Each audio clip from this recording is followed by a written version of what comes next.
Today I have the honor of interviewing the Bad Seed, a prolific artist with over 14 albums currently available on digital streaming platforms. He's a hip hop veteran. He's been a part of the group O.B.S. He's been doing hip hop since about '88. And he's about to drop a new album that we're going to get into later in the interview. Hang tight as I bring in the Bad Seed. What up, my bro? Yeah, what's good, brother? Thank you so much, my man. Word. Thank you. What an Chillin', man. incredible career you have. I appreciate it. Yo, just real quick, I wanna tell everybody I'm in I'm on the plantation. Real MCs got jobs. Yo, hey, look, Master said I could do the interview at 6. So we here, they let me come out and do this, they support what I'm trying to do and all that. Real MCs got jobs. But Chris, before we get into the interview, you give a lot of flowers, brother. So I need to give them back to you. Okay? Listen, I appreciate you and what you do for the culture. Keep going. You need me for anything, bro. Like, holla, bro, because we need more like you. And with what's helping keep this going. So, salute to you on behalf of everybody who raps, bro. And on behalf of everybody who's about to start rapping, salute to you. You know what I mean? Thank you so much. Yes, sir.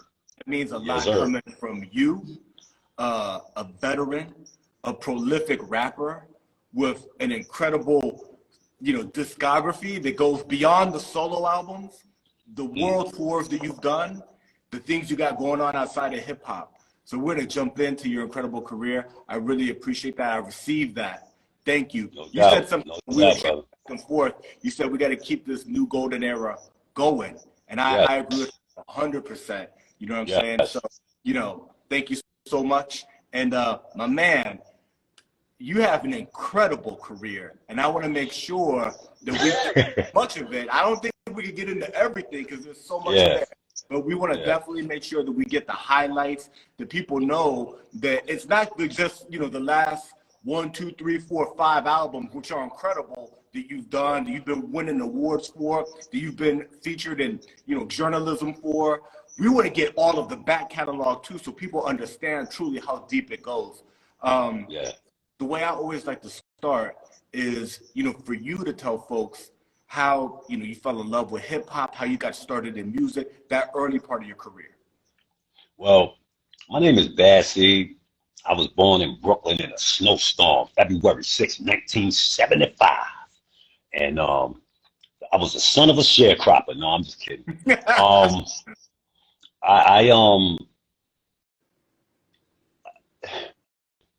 It's funny, man, because I feel like I was destined to be a part of this thing called hip hop. I'm 48, right? So everybody around that time, we grew up in the MTV era, where MTV actually played videos. So there really wasn't a lot of outlets for like R&B. I mean, we were R&B heads. Like my mom's played the R&B in the crib, like stuff like that. But on my own coming up, I was watching MTV, and people like Billy Joel and NXS and Duran and Cyndi Lauper and Wham and all of that shit. You know what I'm saying? Like all that stuff played a very intricate role, right? So we're talking 80s, early to mid to late 80s. I liked rap, but I wasn't blown away yet. There were things that I liked.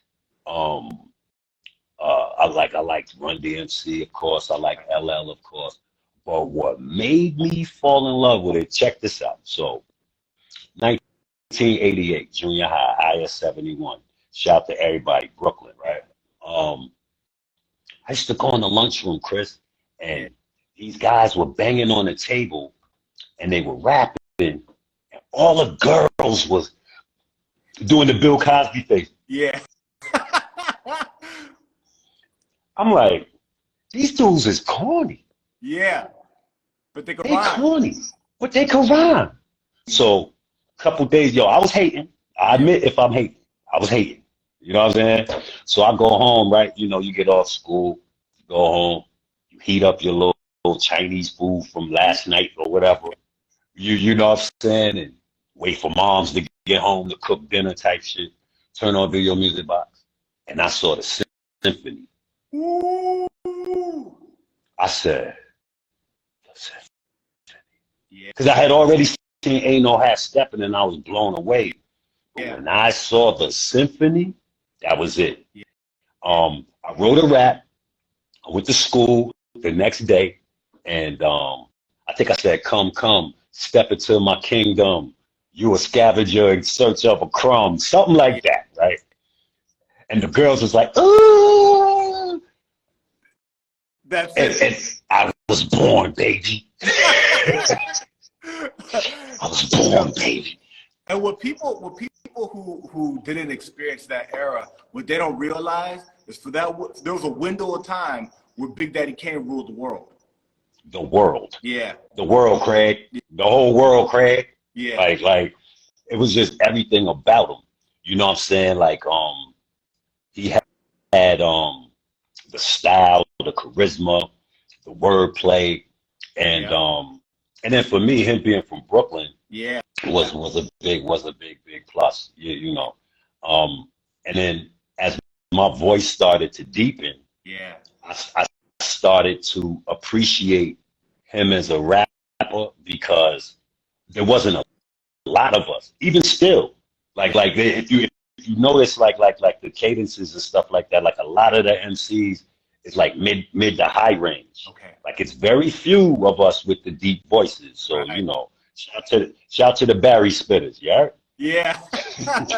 That's a good point. It's like that that more nasally treble probably fits well with the bass and the mids that hip hop is known for. So to have a deep voice, you got to be able to do it right. Right. So you got to really learn how to use your voice as an instrument. Yeah. You really do. You know, a lot of people just rap. They think it's just bars. No, brother. Yeah. Like, it's a lot to it. You heard? Shout to Murder Megs, my sis. Murder Megs is fire. She's one of the producers with 6 Man Entertainment. She is a beast. Shout to her. Shout to my brother Jux Diamonds just came in too. Sorry. I just like shouting people out because I love everybody. You know what I'm saying? Shout out to everybody on here. Shout out to everybody watching, especially the creatives and the people who love the craft. You know, I think that they get a lot out of listening to one of their colleagues, one of their peers, and understanding their story. You know what I'm saying? It's a beautiful thing to share knowledge in a forum like this. So when do you start recording? Wow. I probably started going in the booth, I want to say 89. Probably 89. I moved out to Ohio. Yeah. I did like my first year of high school in Dayton, Ohio. Because my pops was in the Air Force. He was stationed out there. So, you know, I still got a lot of really good friends out there. It's like a second home. The guys that I was chilling with, you know, we end up having a group out there and we would put our money together and go to the studio, man. It was $12 an hour. I'll never forget it. Wow. You know, we would come up with our money and put it together, and we would go to the studio. Yeah, you know, so it was dope, man. It was dope. So I think that was the first time I was really jumping in like that. Yeah.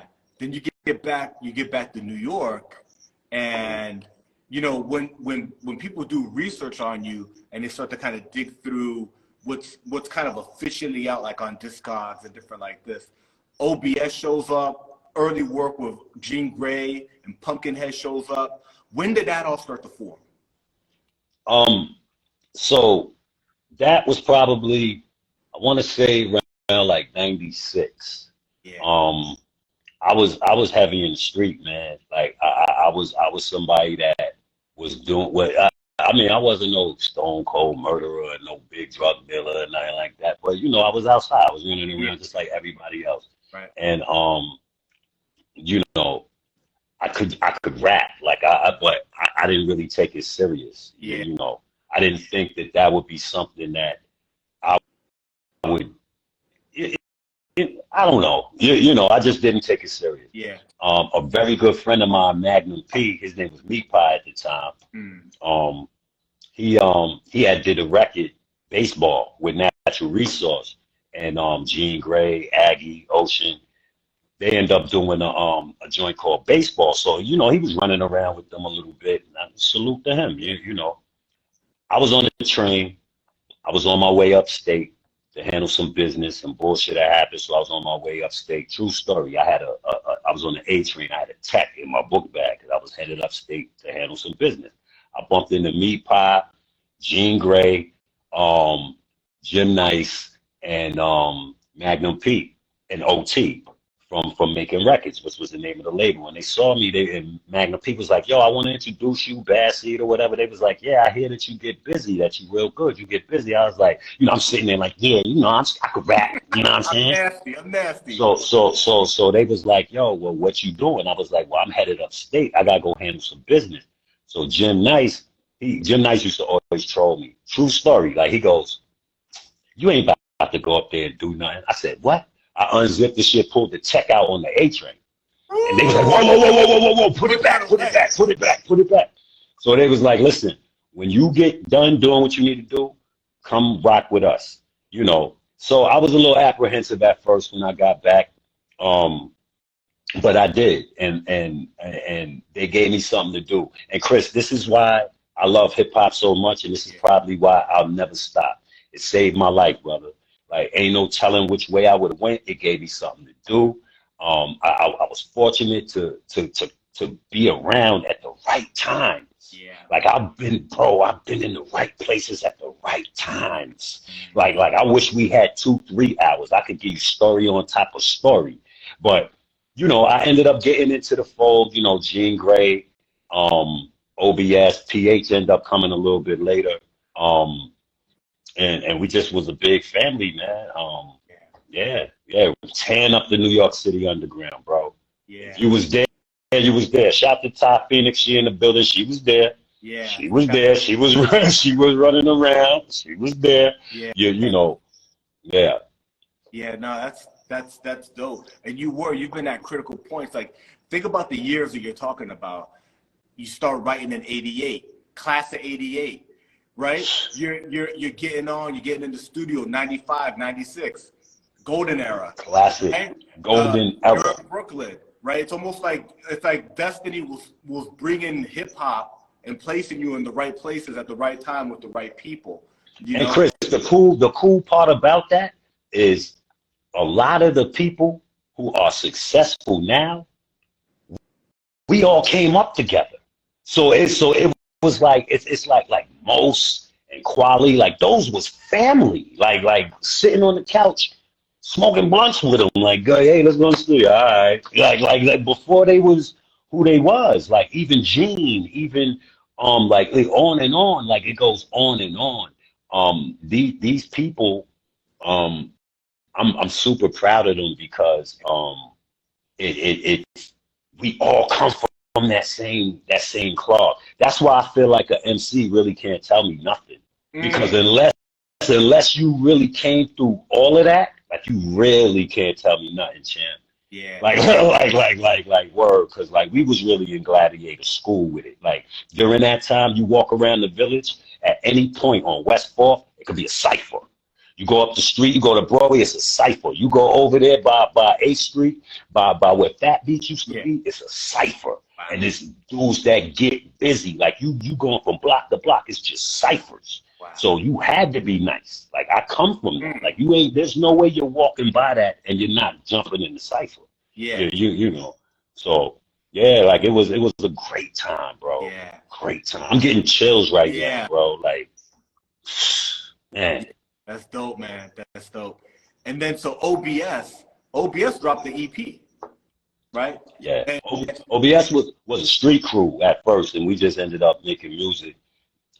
We dropped the EP. We were supposed to do an album, but you know, a lot of stuff happened. Shout to Nats and Dreads. He got a fire record out right now with Nats. It's called Inspired by Martial Arts. Y'all make sure y'all check it out.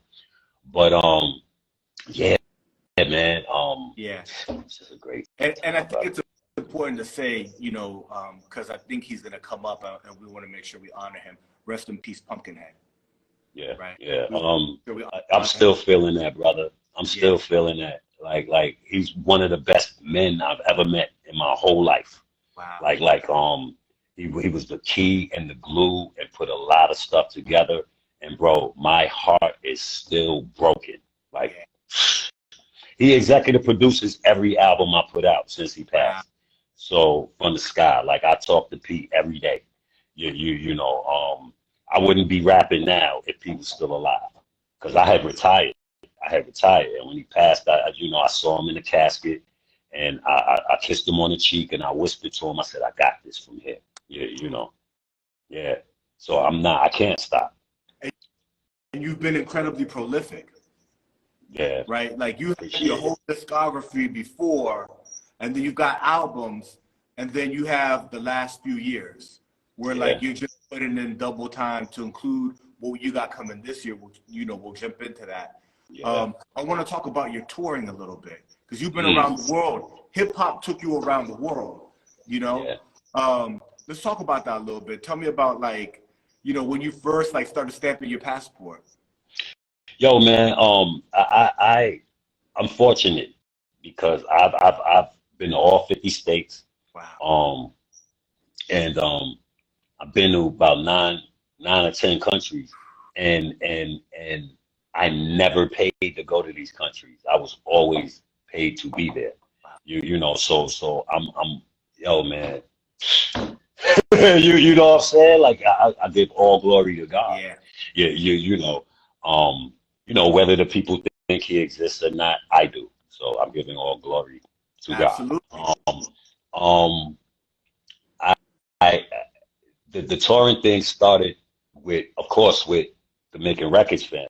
You know, we was moving around. You know, we had a really good fan base. You know, on the underground level. To keep it real, it was really us and Raucus as far as labels. Like, if you really want to keep it real, like during that time. Yeah. Started touring there. And then I with my brother Mims. Mims is my little brother. I don't want to call him little, but you know, that's my brother. We not blood related, but that's my brother. Like, before he's one of everything. Before the rest of the world knows that's your brother. Yeah. Like, he's one of the dopest MCs ever, but people don't know that because of the song he made. This is why they think that's him. He makes catchy records, but no, yo, he's a lyricist. Listen, I dare any of y'all diss Mims. Try him. Diss Mims. Because you don't even gotta worry about him. I'm on your ass too. You understand what I'm saying? So that's what it is. But when he blew with This Is Why I'm Hot, I was actually at work, and he called me, and I was like, yo, congratulations, bro, man. I was there when he made it. He was just playing when he made it. Like, he wasn't like dead ass. Yeah. Like, you know what I'm saying? Yeah. And that's how a lot of the bubblegum records are, right? It's just it's a catchy thing. I fell in love with a stripper. It was a joke song, you know? Right. So he called me. I'm at work. He's like, yo, son. He's like, yo, I need you to come on the road with me and be my hype man. I was like, hype man? I was like, nigga, you know I ain't no fucking hype man. Yeah. He was like, yo, no, but I know you know how to perform and you know the stage, and the label says that I need that presence. Who better than you? Yeah. So I said, he was like, quit your job, bro. So I went in, I told my supervisors what happened, and they told me I don't have to quit. They was like, yo, shout to DJ Dialtone, Team Demo. Team Demo. They said no. They said, go ahead. You can have your job when you come back. Yo, they were watching us on TV. They supported, bro. He had the #1 song on the planet. So every big major, I'm talking David Letterman, whatever, we were on there. 106 in Park, BET Awards, all that, we was on there. Right now, the only thing that's on YouTube is when we was on Regis and Kelly. If you put Mims, Regis and Kelly, you'll see us on there. Singing This Is Why I'm Hot with the rock and roll band and shit. Crazy, right? So toured the world with that, and like, I was fortunate because I got to see tours from a really small level. And then I got to see it from a huge, like #1 record on the planet level. That's another reason why I'm saying MCs can't really tell me shit. Cause bro, I've seen it. You know what I'm saying? So toured the world, did that. My sis Mary Ben Ari, you know, the hip hop violinist. Yes. I toured with her. I was her rapper, Destroy. Shout out to him from the Arsonist. Yeah. He was her hype man, MC, and DJ Total Eclipse from the Executioners was the DJ, and we went out 30 city tour, all the House of Blues, opening up for Busta Rhymes every night. I got to watch Busta Rhymes every night, bro.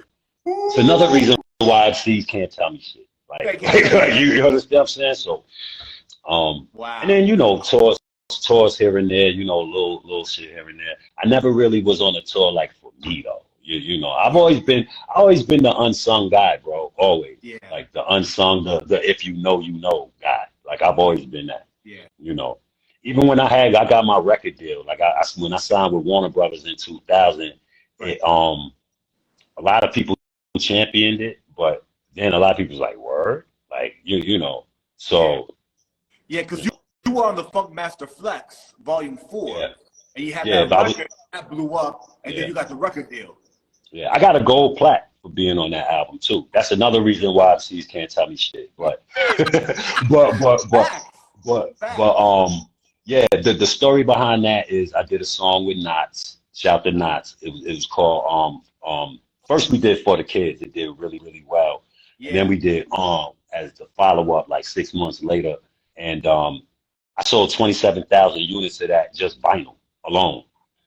I had a lot of labels. I was talking to Def Jam, Warner Brothers. I was talking to Elektra, CJ Dub. What up? I was talking to a lot of people.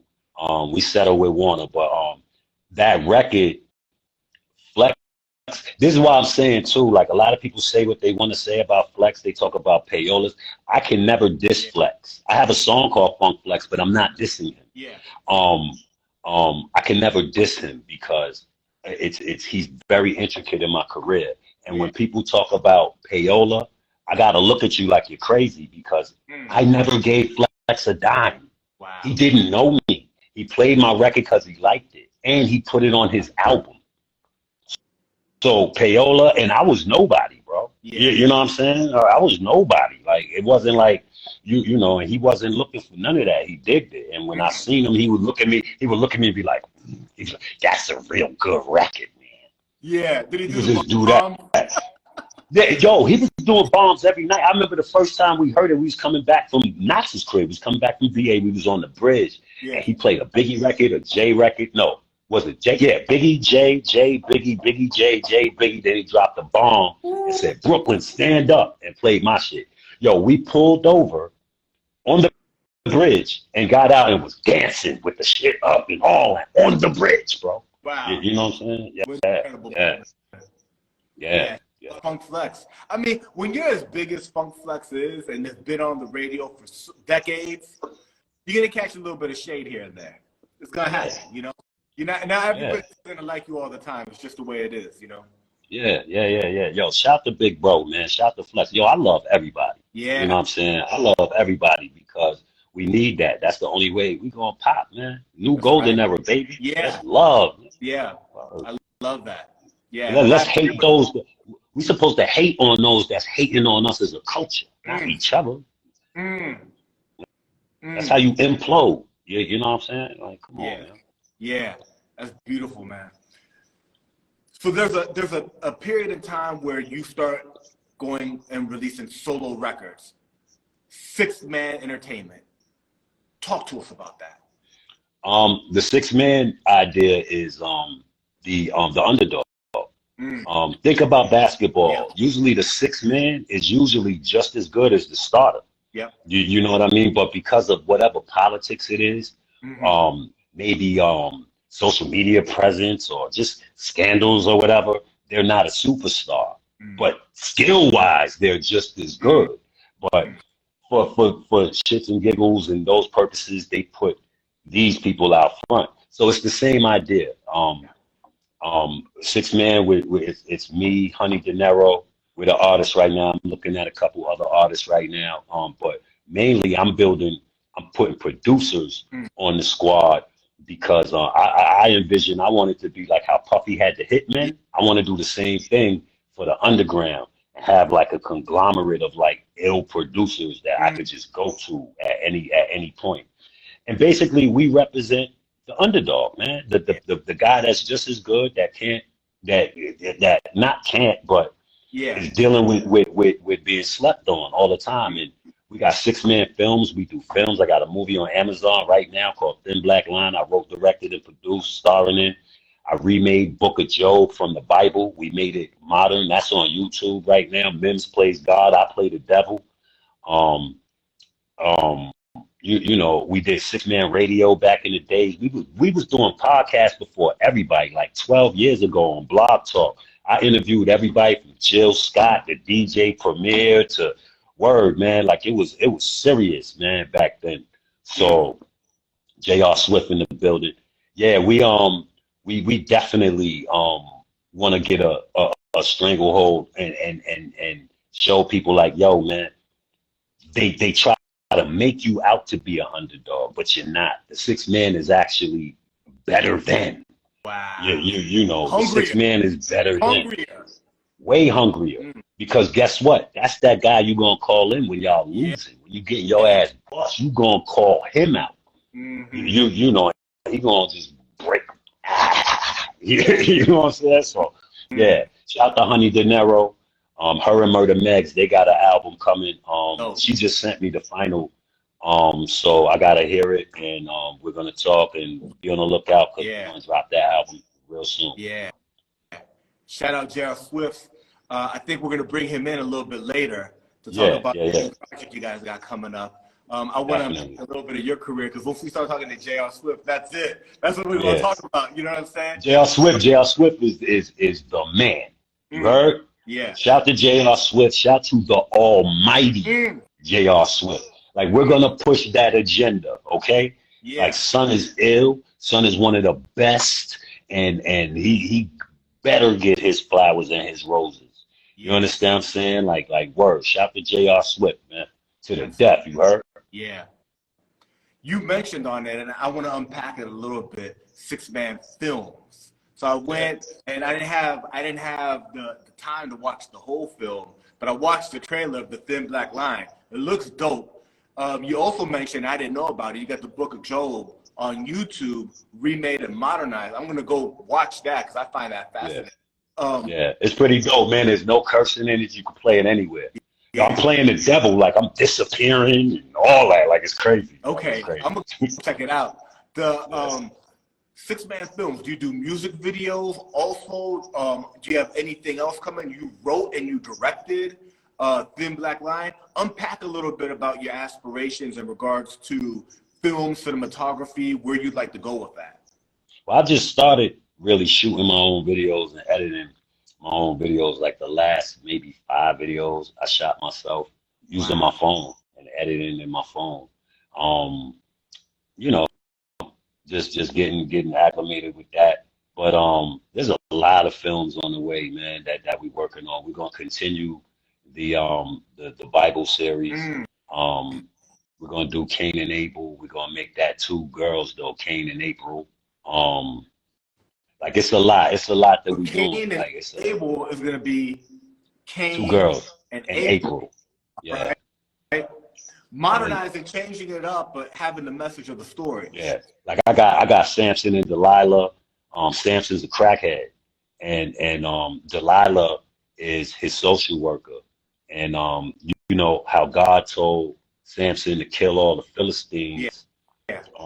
In this one, God is going to tell him to kill all the drug dealers. So Samson goes and kills drug dealers, and he's a good guy, but he just did what God told him to do.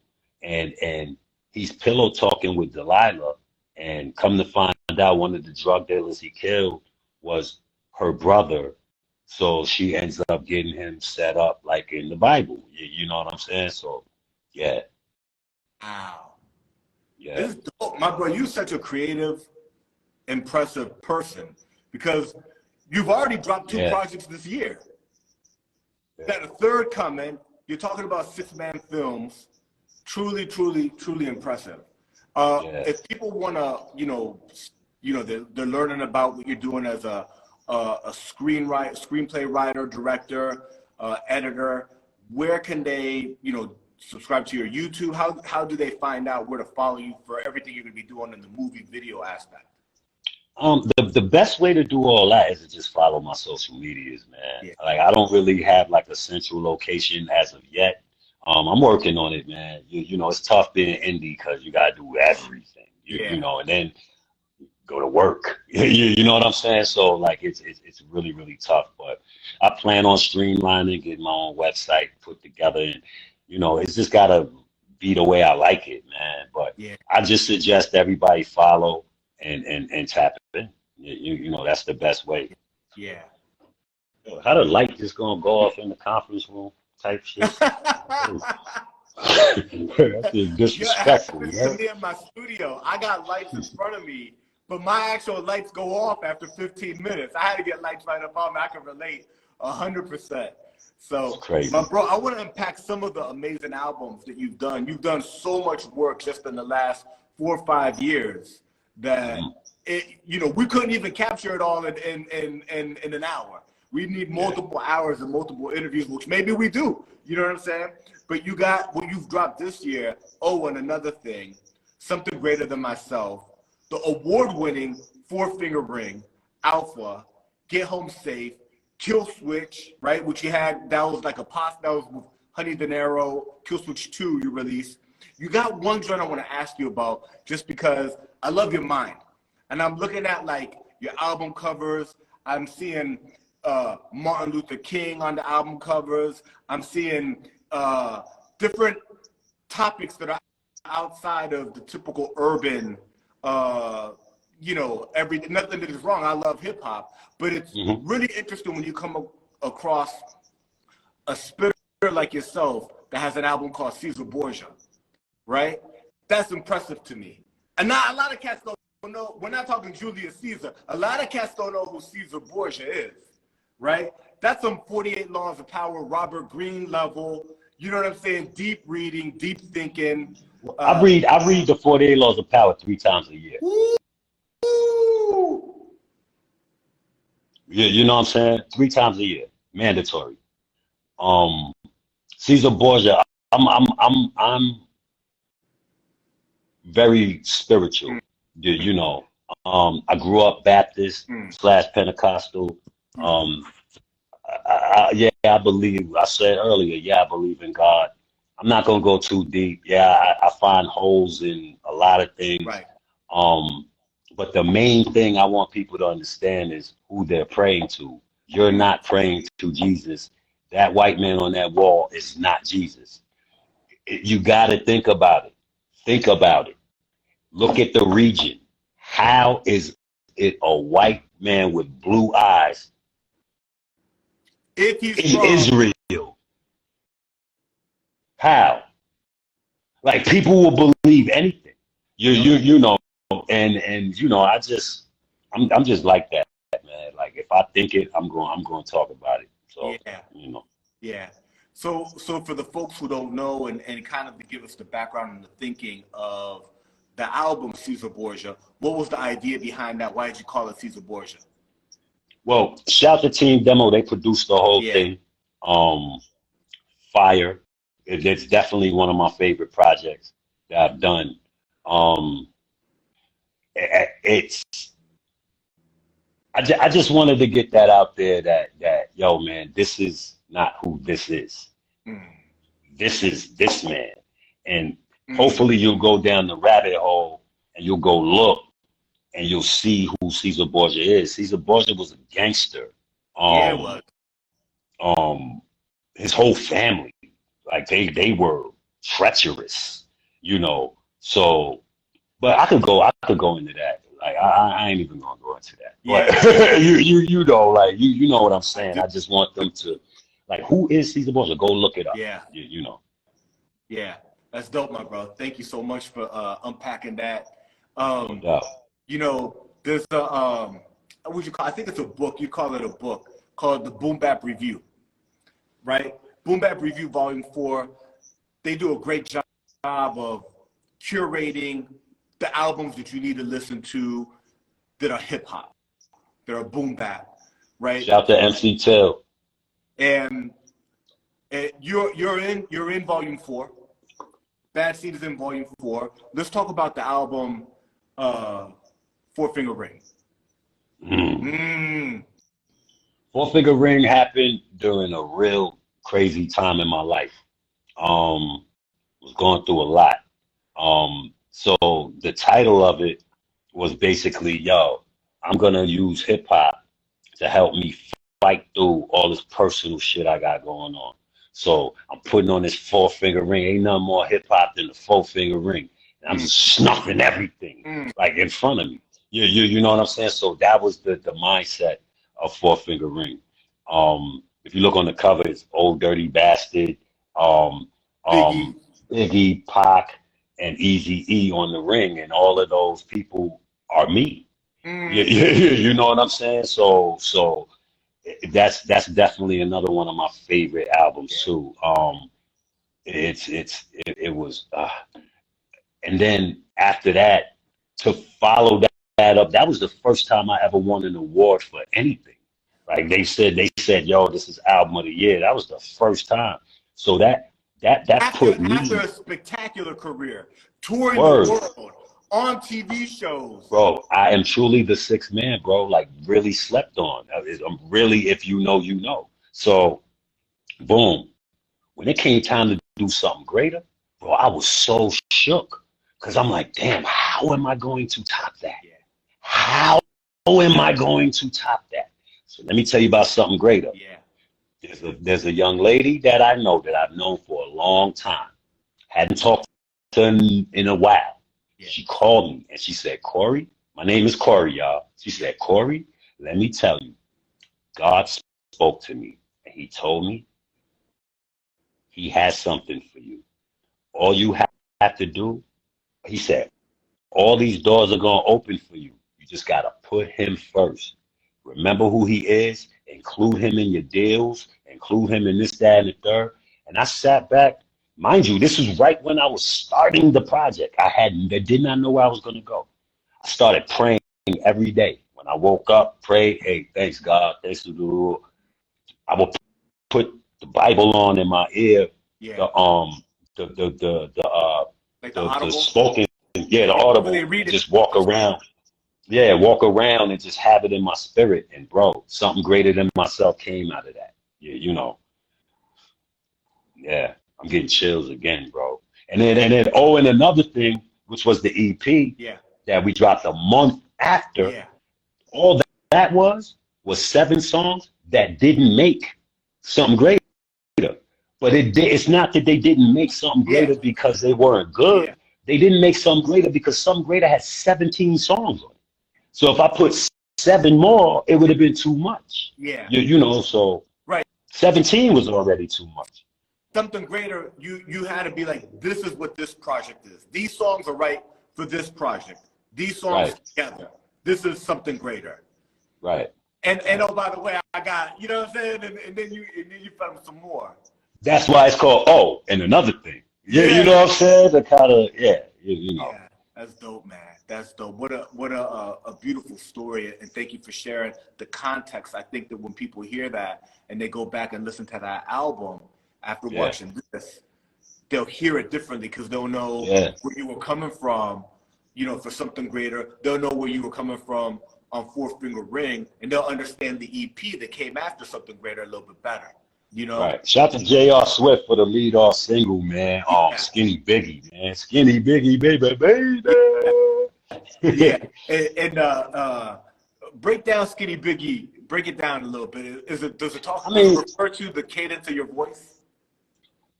A little, but I mean, I'm from Brooklyn. Yeah. And it's just an homage to Big. Yeah. You know, just a real homage to Big. When I heard the beat, it reminded me of something Big would rap on. Yeah. You know, it just sounded like Big should be rapping on that. Yeah. You know. So I mean, I couldn't talk about anything else but big him up on that. Yeah, I love Shout out that. to Big. You know, this is probably a good time to talk about your new project.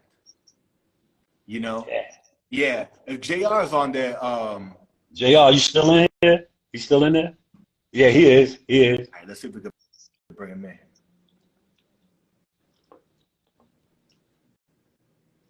Yeah. JR Swizzle. JR about to come on here with the big beard and shit, making me look crazy. Like, come on, man. Come on, JR. You got to share some of the beard, man. Yeah. Look at him. Look at him. He came through with the beard and shit, making niggas look bad and shit. All right. My bro, thank you so much for joining. Absolutely. I'm on the road right now. It's raining mad crazy, but it's all love. All right. All right. We want to make sure you're safe, you know what I'm saying? But we want you to talk about, you know what I'm saying, this new project that you and Bad Seed got coming up. What's the name of the new album and when's it dropping? You want to tell him? So name of that, So name of the album, Strike the Shepherd. I mean, July 28th.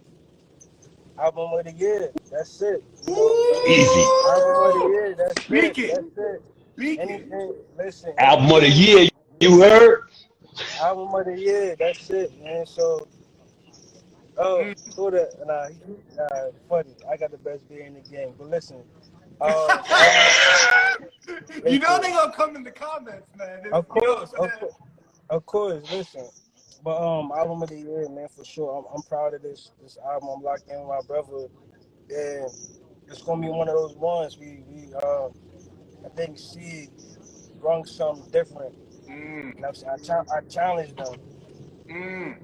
Different style of production, but something that's still been around for, and making it fun, and the concepts, the records. He's going to make these cats want to rap again. So that's it. And then me on the boards, of course, you can't go wrong with JR on the boards. Like, come on. So there's that already. You can't go wrong. If I'm on the boards, you can't go wrong. So. Word. Yo, and the interesting part about that is the project was originally called Breakfast with Putin. Yeah. We was gonna do you know, the concept was me wanting to sit down with Putin. I'm nominating myself to sit down with Putin to kind of dead the beef and let him know, look, us, the niggas, we don't got nothing to do with the beef that you got. Now, when I say the niggas, I mean white niggas, black niggas, Chinese niggas, Puerto Rican niggas, Mexican niggas. All people, this is not. We don't care. So let us know when you start pushing buttons so we can leave. Like that was pretty much the concept. And I was gonna flip it and have it to where I make Putin trust me, and when I get in the Kremlin, me and JR escape with the box with the codes in it. Like that's what I was gonna try to do. But just do the algorithms and stuff like that. I want to give the project its best possible look. And I noticed, you know, Facebook, Instagram doing a little corny shit. So, you know, just because of the name Putin. So I figured, yo, man, let's just change the title to Strike the Shepherd, the sheep will scatter. That's the 42nd law of power. So, you know, and it's pretty much the same thing. Strike the shepherd, which is, you know, we basically saying the same thing. So what we're going to do is on the DSPs, it's going to be one version, July 28th. And then on the on Bandcamp, we're gonna have a special edition version with 1 or 2 extra records, new cover, different cover. You know what I'm saying? Make it real, make it fly like JR's beard. You know what I'm saying? Yo, I'm about to do a song with JR's beard. Watch. JR's beard writes my raps. See. The beard is strong for sure. How many tracks are on the new album? What was it? So it's gonna be 11 with the bonus. So it's 10 on the regular and then 11 for the bonus. That's dope. Is it all just J.R. Swift and the Bad Seed, or is there some featurings? We got Wordsworth and Woo! Skazoo. Oh, that's dope. I'm telling you. It's one of those ones. Yo, just everybody that's about to drop, just push it back just a little bit. Trust me. Listen. Listen, I love everybody, Yeah. and I'm looking out for everybody. Yeah. Don't go outside. It's dangerous. It's dark outside. Niggas already know how I give it up anyway. Like when you know it's put on next anyway. Like when I drop, I'm diddy bopping around anyway. So that's which and we know we got a heater. Like, come on, man. Like I'm really talking my shit, man. Yeah, and that's approaching soon. I mean, that's basically it's a month out. It's a month out. Yeah. We the first single, Alive, is on all DSPs July 4th.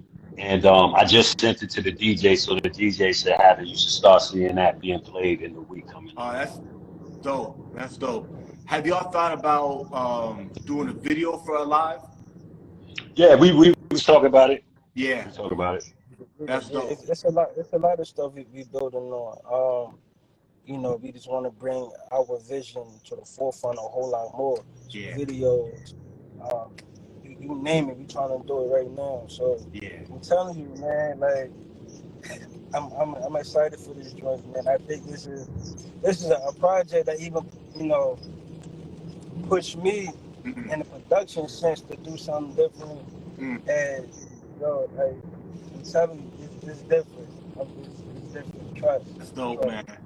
I think you got everybody in here excited. Everybody who watches this after the fact and, you know, catch it on Instagram and later when it's on YouTube. The fact that new album's dropping July 28th, new single dropping July 4th, Alive, potentially new video in the works, featuring with Wordsworth. Woo! And now, and Skazoo, shout to Scott. Yeah. And you were gonna call it Breakfast with Putin. Is that theme? Is there a song like that? Is there any of that still on the record? Yeah. We didn't really change the album up. Yeah. It's just really the title. And you know, we had an intro that was pretty intricate. That was kind of leading into the whole Putin thing, but we had to scrap that because it's not really gonna make no sense. Like, but for the most part, the album is still the album. Like it's you know, that's it. Yeah. I mean, the name of the album is essentially the same thing. We just, you know, we wanted, you know, a lot of eyes on this project, a lot of eyes and ears on the project. So we changed the name, but essentially the concept is still the same. Yeah. It's, you know, a name change. Yeah. That's dope. When you JR, when you work with the Bad Seed and other MCs and you provide production for them, when you're producing, are you like, this one's for Seed, I can hear them on it? Do you hear MCs on it? Or do you more kind of like create like a pack of beats and say like, this is my fire, and you send it over to him and he selects the beats? Nah, I mean, anything I create is going to be fire. Nah, but that was it. But no. Talk that shit, nigga. Talk that shit, nigga. Talk that shit. That's it. But all seriousness though, like with C is a mixture of like old and new. I like crafting new production out the gate. So any joints, it's probably like a few. Majority of the beats is joints that are cooked up fresh. You know, same way any other artist. Like I got an album with Body Back Ben. A lot of those are new. But I like to craft like fresh joints. You know what I'm saying? I don't want to keep going through and just pick whatever. You know what I'm saying? So but that's my vision. I want to be able to capture everything. So when I'm working with Seed, it was the same thing. It was definitely the same thing. So yeah, that's dope. And I think a lot of people who love your production and respect your craft as a producer may be curious like how you produce, because there's producers on the drum machine, there's producers on the keyboard like Triton ASR 10s, there's producers now that are just working in the DAW. right? And they're like pulling samples in there. How do you produce? Man, my weapon of choice, I'm pardon the sound in the background, but my weapon of choice, I use the MPC Live. Yeah. So I use that, and then that's really it. MIDI keyboard, I don't need much to create fire. So I like to limit myself as much as possible because that brings the best creativity for me. Like even before the MP, I just had a keyboard and I was just making my beats on the typing keyboard. That was it. I didn't need anything else. Yeah. And then later on, I was getting new equipment, monitors, everything else. So, Yeah. I try to create with less as possible. Because I see plenty of people $1,000 worth of equipment and still be ass. So, that's right. It's not the equipment. It's not the equipment. It's the mind. Like I could go in there and $1,000 equipment with ASR 10s and everything else and still go crazy. Yeah. I could take my MPC Live and go somewhere and cook fire. So it all depends on your ear and what you crafting together. So yeah, that's dope, man. Thank you for sharing that. And yeah. see, since we're unpacking it, I mean, I think we're talking about the creation of the album, essentially, right? Because he's explaining this production. I'm curious because you're such a prolific MC. How do you write? Like, do you get the beat hits an emotion, and then you start writing? Do you just rap it into the microphone? Do you write it on your phone? Do you do it old school, like in a composition notebook? How do you do your craft? It's scary because I do. I write in my phone, but I also do the in my head thing too. Yeah. I'll get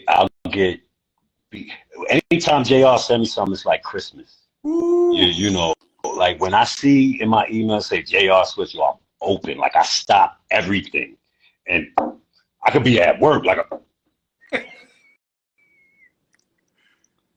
you know what I'm saying. So I'll start cooking. I might come up with the flow, like how I want to attack, like and dance on that shit. You know what I'm saying? Because first and foremost, I think everybody's more worried about the bars. Yes, your bars are very important, but it's how you dance. If you're not dancing on it, I don't like being rapped to. Right. Talk to me. Talk to me. You know. So that's the approach. It's not anything real intricate or anything like that. And it's easy when you get production like this.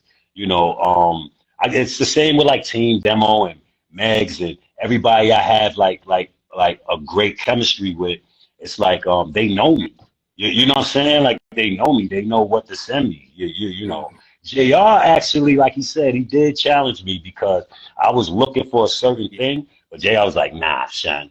Nah. And this is why I respect him so much, because he was like, nah, son. He was like, yo, man, I know your pockets. I know the pockets you get in. So I'm going to send you. And I was like, because I never heard a producer talk. You know. So at first I wanted to be like, look at my phone like, what? But you know, it's all about each one teach one, and when you working together, like that's what you do. You know what I'm saying? That's what you do. And bruh, the results are incredible. I can't wait for y'all to hear this album, yo. Standout tracks to me, all of them. that part. All of them. That part. I'm telling you, rappers don't drop. It's gonna be dark outside this summer. It's dark. Drop it now or drop it 2 weeks after. It's dark. Hey, listen. Hey, but he's right though. You know what I'm saying? Like, I'm proud of this record not only because it's something ill from two people, but it's I get tired of hearing the same thing. Everything is sounding like one note. It's like, when somebody gonna switch it up, and that's why I come in with different variation of production. It's still like that New York, but I get tired of hearing the same things. You know what I'm saying? I think a lot of these dudes, a lot of these MCs be scared of rapping on the type of stuff that I be providing. That's insecurity on their behalf. You know what I'm saying? So when I tap in with somebody that really rap and can play with different flows, it's excitement for me because person know what they doing. You know person, so that let me know that she's one of them MCs that still get busy from back in the day all the way to now and continuing. So It's a trust thing. It's a trust thing. Like I trust what he gonna do, and he trusts what I'm gonna do on it. You know what I'm saying? Like sometimes we joke with each other. Like he'll be like, "Yo, I'm about to say you something. You better hit me with some fire." I'll be like, "What, nigga? You did?" He knows you know what I'm saying? He knows it's special. He's like, look, everything I do is hot, but this one, you got to come right. But yo, on the real though, I ain't even going front. I love you guys. I got 2 minutes left because Matthew said I got to get back to work. Yeah, listen, man. Like I wanna say the goodbye like this. J.R. Swift, thank you for jumping in to talk about the new album. We love your work, everything you've done, the new album, Strike the Shepherd, everything you've done with Griselda, everything you've done is incredible. I hope to be able to spend some time with you and really, talk about your career. And tap in. Definitely set that up, please. My bro. We couldn't do it all in an hour, but we got a lot in.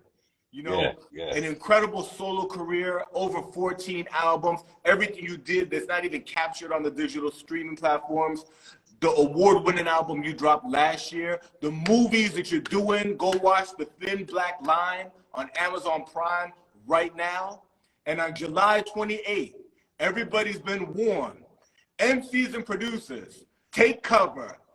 Everybody go to the digital streaming platforms July 4th, the first single, Alive. And on July 28th, the new full-length album, completely produced by J.R. Swift, The Bad Seed, on the lyrics, Strike the Shepherd. Fellas, thank you so much. Yo, Chris, love you, bro. Thank you for everything. You heard? Thank you. Word up. Thank you. For sure. So, we'll do this. No doubt. Yeah, let's do a part 2. Yeah, man. Absolutely. Peace. Peace.